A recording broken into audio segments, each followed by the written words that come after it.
Welcome back to part 4 of the series. Let's debate, you decide. In the glamorous yet complex world of music, an ongoing debate revolves around publishing rights and the ownership of masters. Should the creators, singers and songwriters own these rights, or should record companies claim them due to their financial investments? So we ask, the price of a song. Who should own the rights? Let the debate begin. Today we continue our debate using fictional characters, but historical facts. Let us begin with who really owns the music, singers and songwriters versus record executives. Under the bright studio lights, two groups faced each other, tension evident, yet masked by professional courtesy. On one side, singers and songwriters, passionate creators whose melodies and lyrics fuel dreams.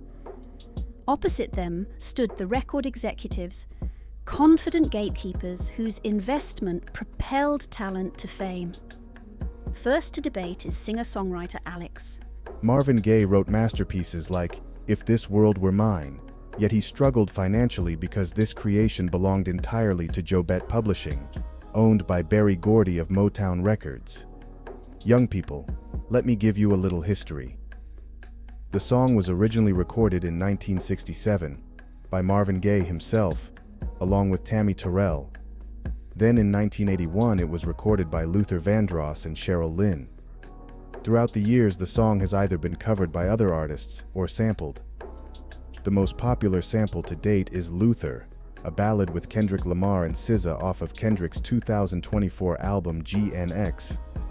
Despite his genius, despite all the money this song has generated, Marvin Gaye does not hold the publishing rights or ownership of the master recording, limiting his royalties and financial gains from the song. Therefore, he never reaped the full rewards. Is that fair? Record executive Samuel stepped forward confidently to counter Alex's argument. Record labels invest heavily. We take risks, funding recording sessions, marketing, promotions, tours, expenses artists often can't afford. Without our backing, many great songs would never reach the public. May I also add, Marvin Gaye was compensated fairly for many of his other musical works. Sadly, he died in debt largely due to extensive borrowing from the record company, substantial alimony owed to his ex-wife, and considerable tax obligations. This underscores the reality that record companies often serve as crucial financial resources for their artists. On a brighter note, today, Marvin Gaye's family does receive royalties and compensation from his musical legacy, though notably, If This World Were Mine remains outside their ownership. Thank you, Samuel. Now let's hear from singer-songwriter Maria Gomez. Think of Little Richard, whose groundbreaking hits like Tutti Frutti were owned entirely by Specialty Records. He changed music forever, but earned pennies compared to the millions generated.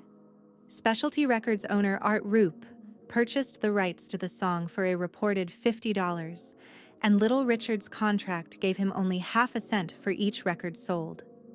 Little Richard was exploited, and because of his lack of business knowledge and the need to help his family, he took what was offered. However, when Michael Jackson purchased Specialty Records' catalog, he gifted back to Little Richard his publishing rights. It was Michael Jackson who recognized the struggles of Black artists and felt Richard deserved to own his work. Willie Dixon, who wrote blues classics like Hoochie Coochie Man, but fought tirelessly late in life to reclaim his rights. Isn't it unjust for creators not to benefit fully from their life's work?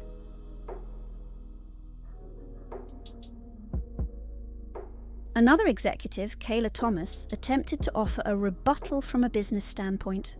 Yet without us, many artists would remain unheard, their talent unnoticed. Investing in an artist's potential is costly. Owning masters ensures labels can recoup and reinvest, nurturing even more talent. Taylor Swift re-recorded her own albums just to reclaim ownership of her work. Then, after legal battles and negotiations, Taylor Swift was able to regain control of her first 6 albums. It shows how crucial control over one's music is for artistic freedom and financial independence. Perhaps it's less about winner-take-all and more about finding equitable partnerships. Both sides bring something essential. Artists offer their creativity and vision, and labels provide resources and industry connections. Working together transparently, we can ensure everyone benefits fairly. Transparency sounds great, Samuel, but record companies often charge endless expenses against artists' earnings, keeping us locked into forever debt. Why not lease our music instead? Labels recoup their investment, make a fair profit, and once that's done, it's a clean break. Artists regain control and no longer face a lifetime tied to debt that somehow never seems to end. Who truly deserves ownership of music rights? Is it the creative soul who breathes life into every note, or the financial powerhouse that amplifies it to the world? And that wraps up part 4 of our series. Let's debate, you decide. We've laid out the historical facts. Now it's your turn to decide. Let us know your thoughts in the comments. Who should hold the rights to music, the artist or the industry? Thank you for watching. If you enjoyed this episode, don't forget to like, subscribe and hit the notification bell so you don't miss part 5, where we dive into another controversial moment in history. Until then, keep questioning, keep debating, and we'll see you in the next episode.